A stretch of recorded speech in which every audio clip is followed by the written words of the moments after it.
मुखिया जी प्रणाम यो। प्रणाम प्रणाम प्रणाम। कत हड़बड़ाल जाय छियै मुखिया जी?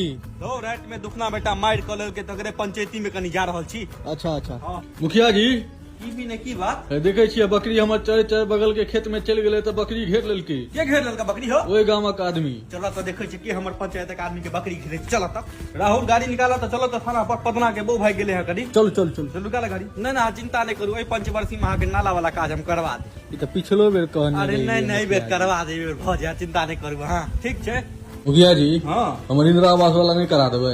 इंदिरा आवास तो भ जाय छे लेकिन एमे किछ सेवा लागे छे कनी। ठीक छे तहन तो हम हुनके ए बेर वोट दऽ के हुनके से करवा लेब। नहीं नहीं हम करवा दै छी तोरा। हम काल फोन कर छी अधिकारी के, काल करवा देबो, चिंता नहीं करो तू।